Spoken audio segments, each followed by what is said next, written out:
Can you imagine a tiger that hunts humans? In the darkness of the night, in the eerie silence of the Sundarbans, a bloodthirsty man-eating tiger lay hidden, waiting for its prey. And this time, I faced it myself.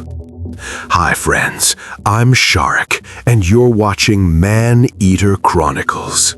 Here, we bring you stories of the world's most dangerous and terrifying predators, gripping hunting adventures, and the raw realities of the jungle.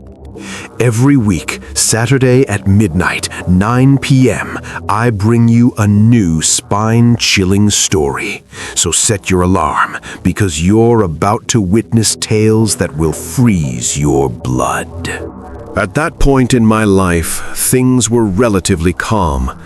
Daily routines, old hunting memories, and future plans, all were in place.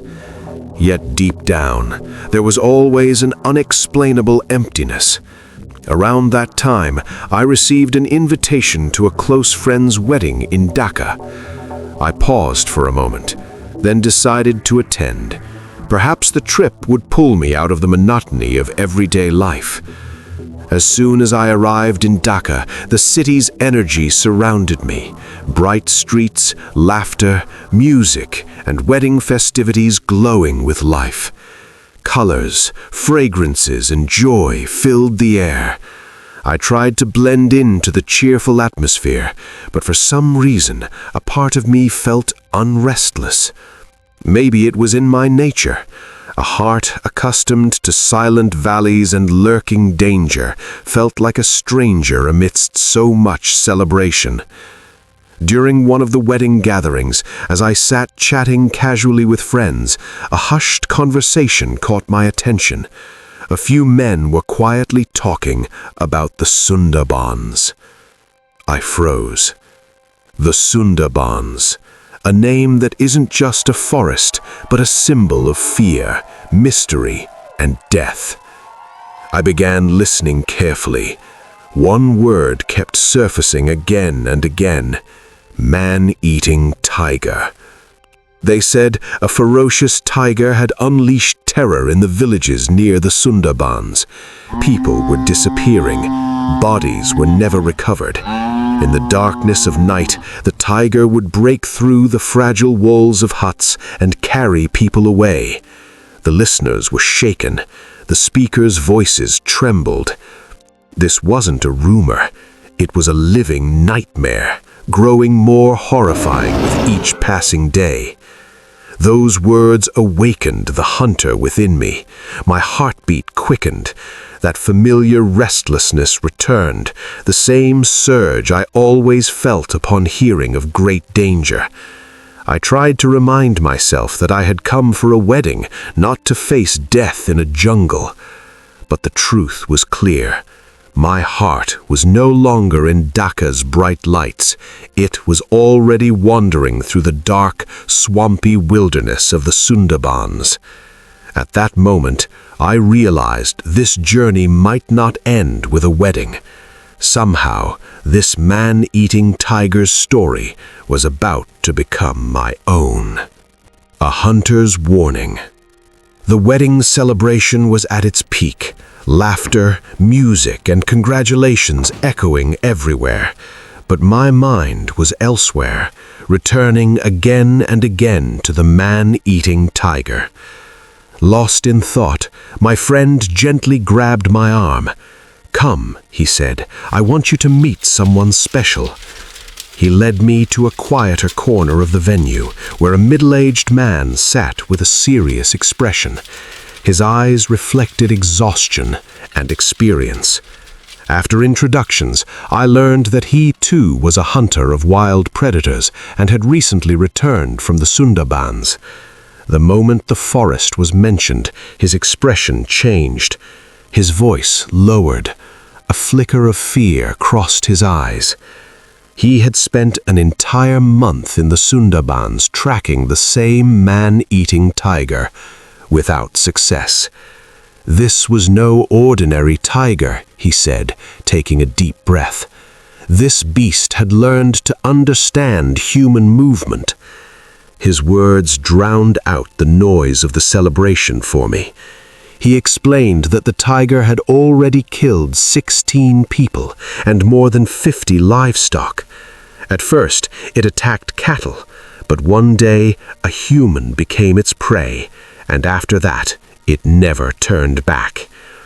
He told me of the first recorded attack. A farmer named Daoud was planting rice with his wife and brother-in-law in open daylight, an open field, no warning. Suddenly from the bushes, a young and powerful tiger emerged. Within moments, everything was over. Daoud's screams, a helpless swing of a stick, then silence. His body was never recovered. After that incident, villages near the Sundarbans began to empty. People were afraid to sleep at night. Children stayed terrified. Women prayed constantly. Men stood guard with sticks, but when the tiger came, no one had the courage to face it. The most horrifying detail, the tiger mostly attacked at night. The weak mud walls of huts were like straw before its claws. It would seize a human and vanish into the jungle, leaving behind nothing but silence. No body, no trace. As I listened, a chill ran through my body. This was no mere story. It was a challenge. The man-eating tiger had taken the entire Sundarbans hostage. I remained silent, but deep within, a decision was forming. I understood now. This tiger was no longer just a threat to the villagers. It had become a test for me. As I listened to him, I began to feel as if I were standing in the swampy depths of the Sundarbans myself. There was a strange weight in his voice, as though every word carried the burden of an old failure. He explained that when news spread about the tiger turning ManEater, the Sundarbans became a battleground for hunters. From Bengal, Assam, and distant regions, expert marksmen arrived with rifles in hand, each one confident that he would be the one to end the beast. But the Sundarbans was no ordinary forest, and this was no ordinary tiger. Every hunter tried a different strategy. Platforms, machans, were built high in the trees. Live bait was tied in open clearings. Guards kept watch day and night. In the stillness of night, hunters sat atop bamboo platforms, gripping their rifles, eyes fixed on the shadows in the bushes. Yet the tiger never showed itself. Sometimes a faint roar would echo in the distance, as if it were sitting somewhere in the darkness, quietly mocking their helplessness. On one terrifying occasion, two highly experienced hunters, considered among the best in the region, were sitting on a sturdy machan late at night. Suddenly, there was movement in the bushes below. They assumed the tiger was approaching the bait, but what happened next shook everyone. Like lightning, the tiger appeared beneath the platform. In a single powerful leap, it sprang upward. Before either man could react, the beast dragged both hunters into the darkness. By morning, nothing remained except a shattered platform and a few stains of blood. These repeated failures deepened the fear among the people.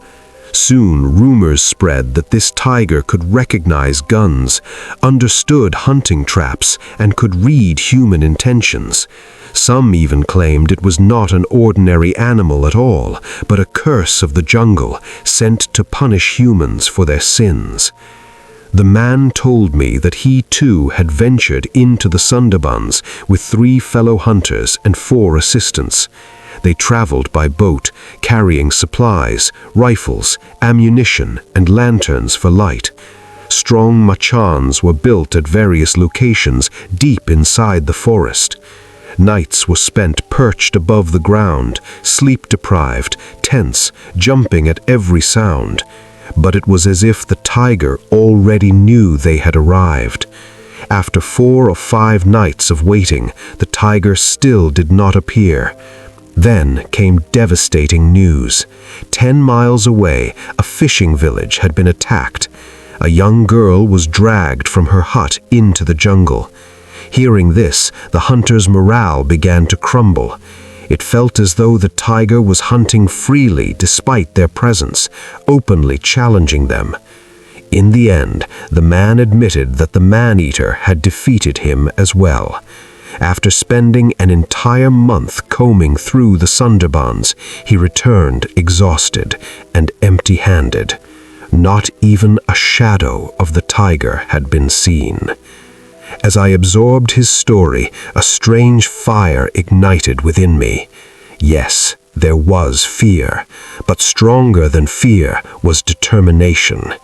If so many expert hunters had failed, then perhaps it was now my turn to face the ManEater. After hearing the story of his failure, no doubt remained in my heart. I knew this would be no ordinary confrontation. As soon as the wedding celebrations ended, I made my decision, without consulting anyone, to travel to the Sundarbans. There was a strange feeling inside me, not pure fear, not complete confidence, just stubborn determination, a silent vow that I would witness the end of this ManEater myself. When my boat crossed into the boundaries of the Sundarbans, I felt as though I had stepped into another world. Endless stretches of forest surrounded me. Towering trees reached toward the sky, and between them lay a silence so deep it felt alive, threatening, watchful. Roots floated along the surface of the water. The smell of swamp and decay hung heavy in the air. Somewhere in the distance, unfamiliar birds cried out in haunting tones. Everything pressed down on my chest with an invisible weight. I hired a small motor launch with 3 local boatmen. It was clear from their faces that they knew this jungle well and feared it as much. The moment the tiger was mentioned, their voices trembled. But when I told them that I had traveled 1,000 miles to kill the man-eating tiger, a flicker of hope appeared in their eyes. For the first 3 or 4 days, I patrolled the inner parts of the forest. Even during daylight, there were places where sunlight barely touched the ground. The thick canopy trapped the sun above, and below it, it felt as if night had swallowed the day. Swamps were everywhere, deceptive patches that looked firm and dry, but could swallow a man forever with one careless step. We followed the riverbanks because the locals said the man-eater often used that route. In several places, I spotted large paw prints pressed into the mud. Some were fresh, only a few hours old. The boatmen avoided looking at them, but my heart began pounding. I knew then that it was close. Perhaps it already sensed our presence. At night, when we anchored the boat along the shore, the jungle came alive. A distant scream of some unseen animal, the splash of something moving in the water, and at times a silence so heavy that even the sound of breathing felt like betrayal. I would sit in the darkness, staring into the forest, feeling as though hundreds of unseen eyes were watching me. Each passing day strengthened my nerves, but made my heart more restless. The man-eater did not show itself, yet its presence was everywhere, in the air, in the silence, in the rhythm of my own heartbeat. I understood now. Soon the beast would announce itself, and when it did, either it would survive or I would.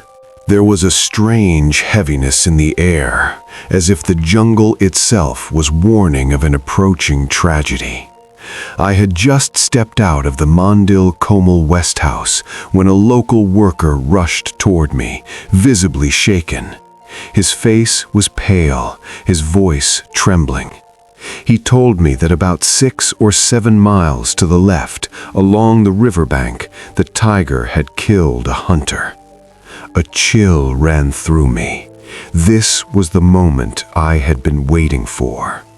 Without wasting a second, I grabbed my rifle and ordered the motor launch to head in that direction. The boat sliced rapidly through the water, but my heartbeat was racing even faster. When we arrived, the sight before us made my blood run cold.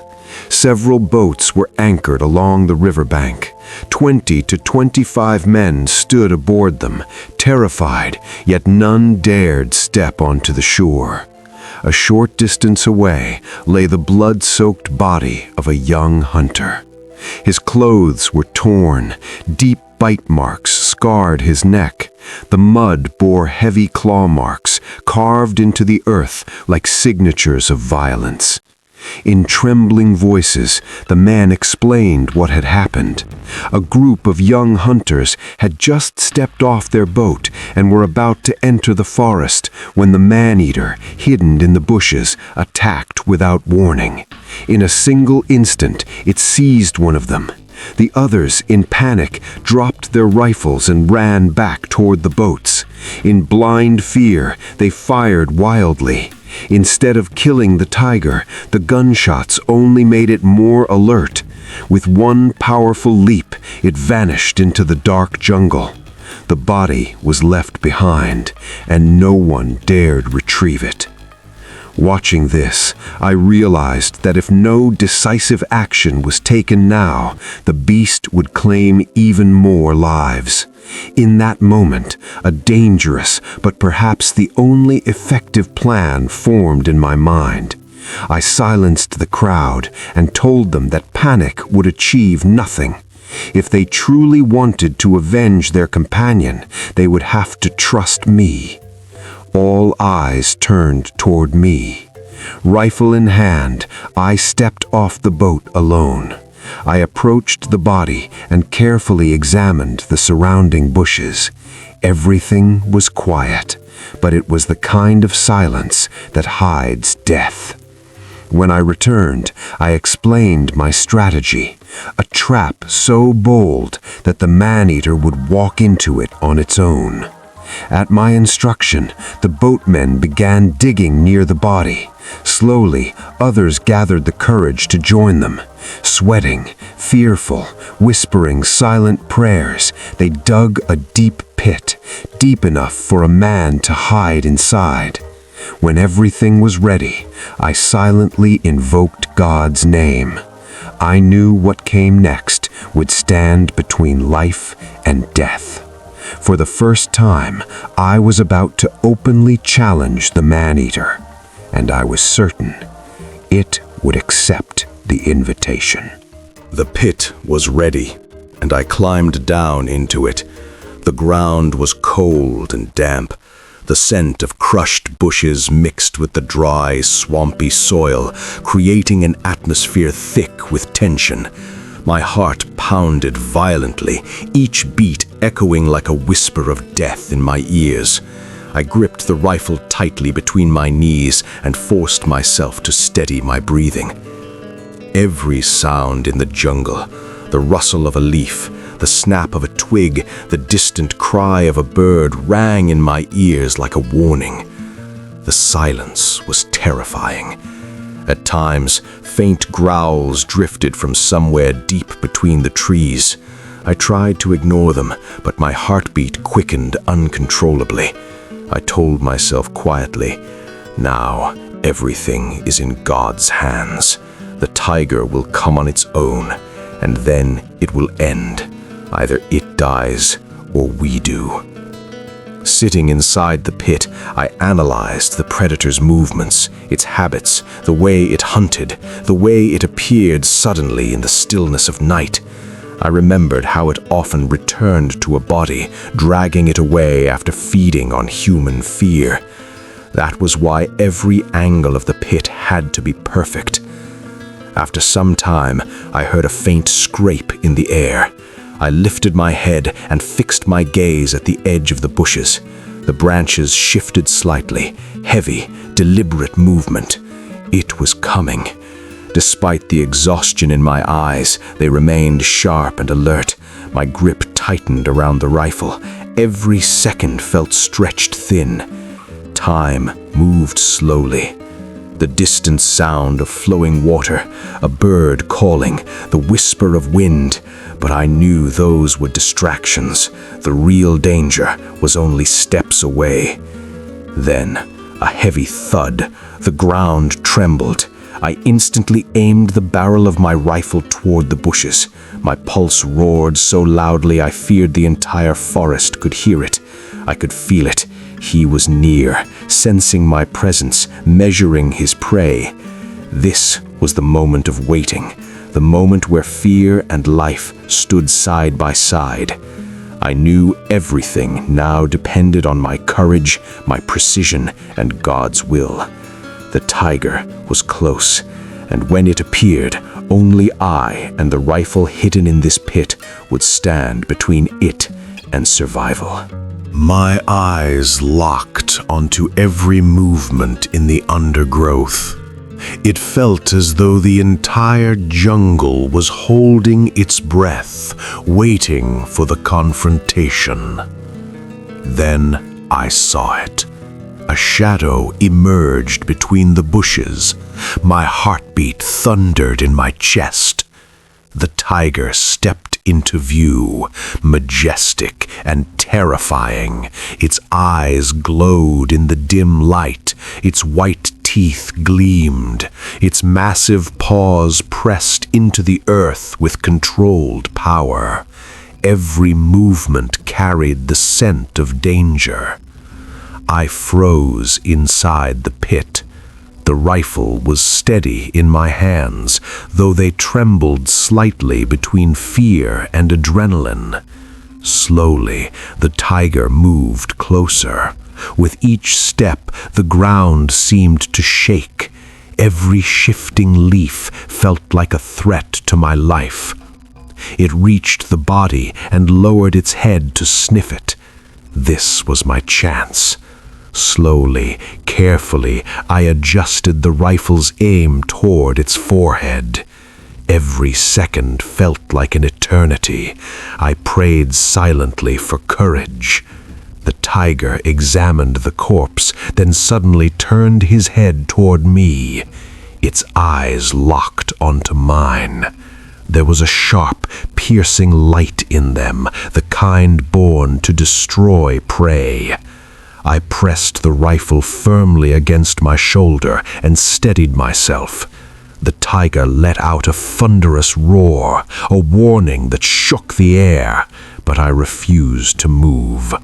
5 seconds of silence followed. Then, without warning, the tiger lunged, leaping powerfully toward the edge of the pit. I prepared to fire. My heart pounded wildly. Fear wrapped around me like a shadow.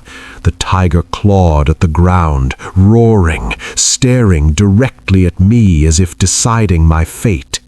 I forced myself to steady my breath and tightened my aim. Every movement it made carried death within it.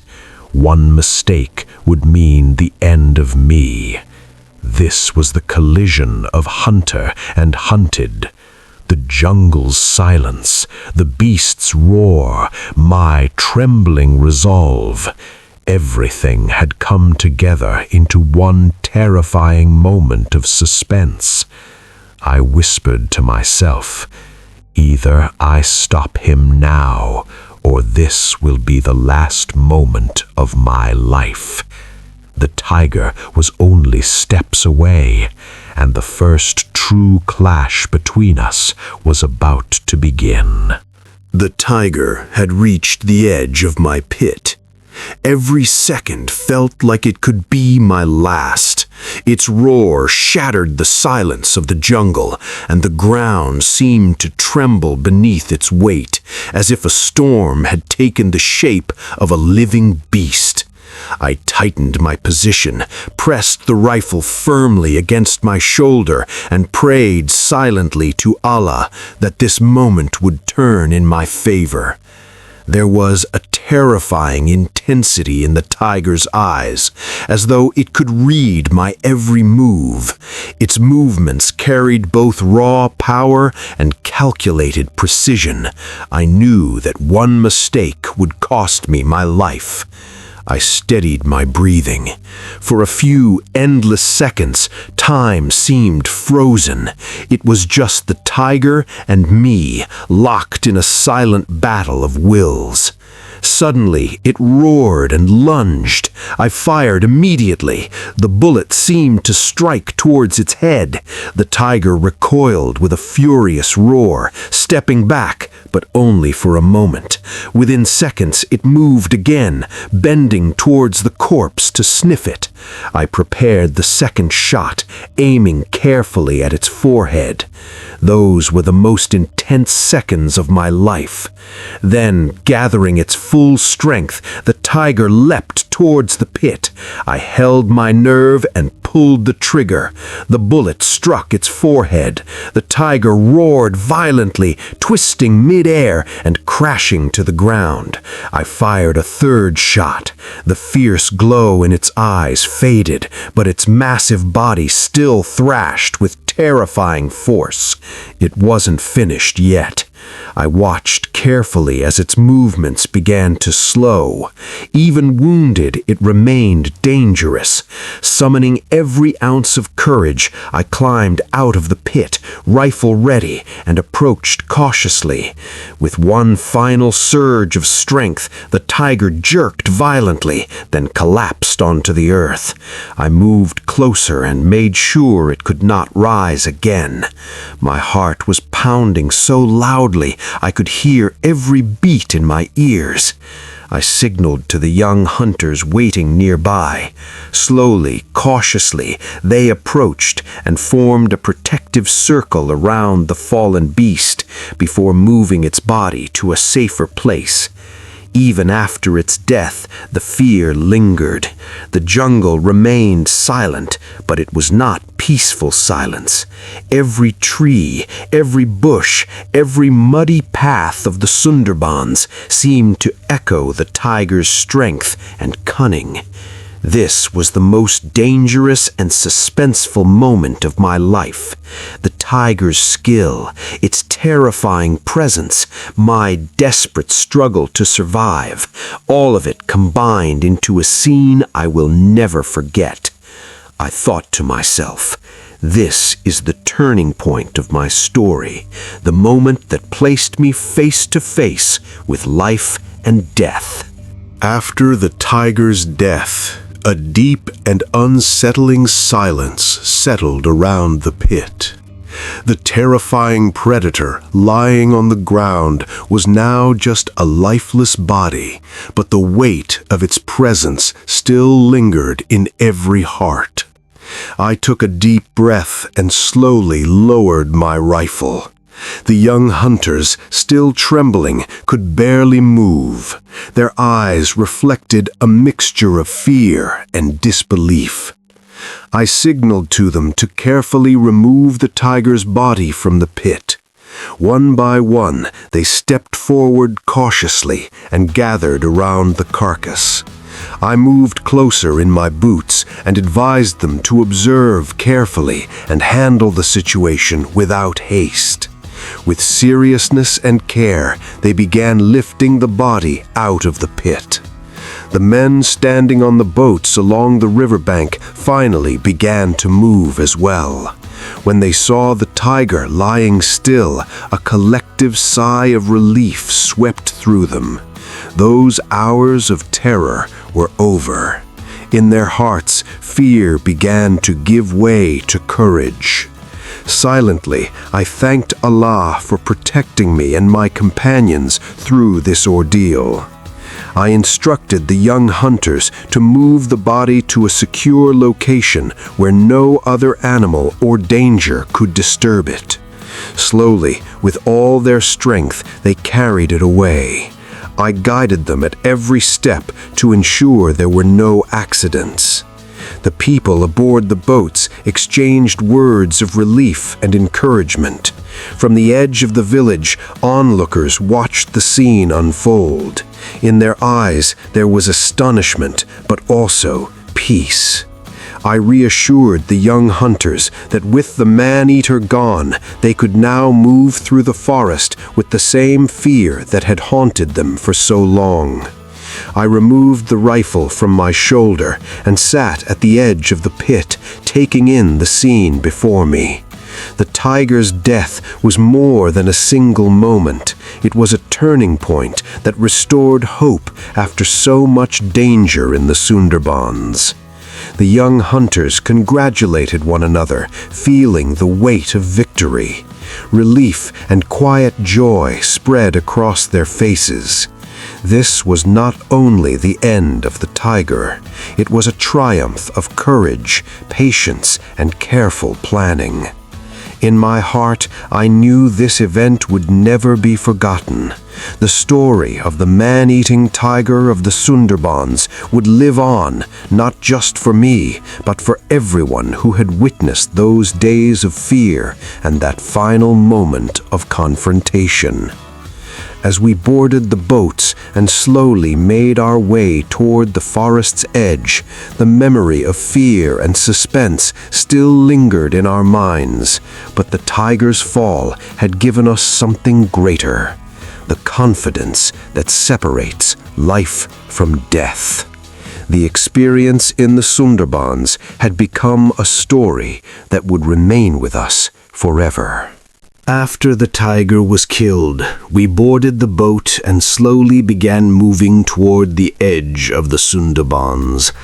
The branches, the towering trees, the dim and misty landscape that had once filled us with fear no longer seemed threatening. There was calm and quiet victory on every face. Yet deep inside, the echo of danger and suspense carried with us for the past month still lingered. I gripped the edge of the boat firmly and kept my eyes fixed on every corner of the forest. The tiger's death had brought temporary peace, but I knew the Sundarbans would always guard its secrets. Along the swampy riverbanks, shadows shimmered in the fading light. Occasionally, the cry of a bird or the movement of a distant tree reminded us that the jungle was still alive and never fully conquered. The young hunters who had trembled in fear only hours earlier were now speaking softly among themselves. Confidence had begun to return to their faces.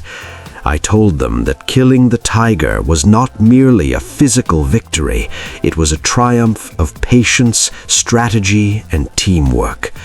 Seeing pride and relief in their eyes, I realized this experience would stay with them forever. As the boat drifted farther from the shore, I turned for one last look at the forest. The dark thickets and misty shadows that had once terrified us now inspired a strange sense of respect and calm. Silently, I thanked Allah for granting us the strength to survive and confront such a fearsome beast. We continued slowly toward the village. The journey was mostly quiet, but within that silence, every heartbeat carried the weight of success. Some were still shaken by the experience. Others spoke softly, sharing their emotions. In my heart, I promised that this story would never be forgotten, that the tale of the man-eating tiger of the Sundarbans would serve as both a warning and an inspiration.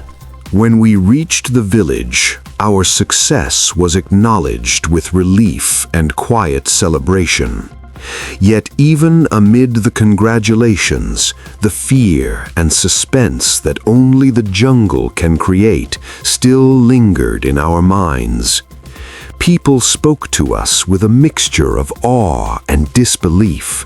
We shared our experience carefully, aware of how close we had come to death. Later that night, when everyone had returned to their homes, I sat alone, listening to my own heartbeat. The echoes of the jungle, the rustling leaves, the distant sounds still rang in my ears. But now they were no longer reminders of fear. They were reminders of survival. I knew I would never forget this story.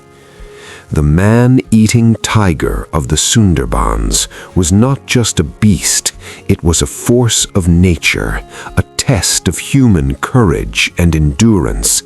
Its brutal attacks and cunning tactics had shaken us deeply, but they also taught us something powerful. Patience, wisdom, and unity can overcome even the deadliest danger. This story reminds us that nature does not easily reveal its secrets. In every shadow, in every mist-covered bush of the jungle, the delicate balance between life and death exists. The tiger's fall was not merely the success of a hunt, it was a victory of courage, strategy, and teamwork. I realized that moving forward despite fear, risking oneself for companions, and refusing to surrender are what shape an unbreakable spirit. The confrontation with the tiger, the intense battle, and its final defeat all carry a lasting lesson. The relationship between humans and nature must be guided by respect and awareness. In the end, this tale from the Sundarbans became more than a hunting story. It became a timeless example of bravery, patience, intelligence, and facing danger head-on.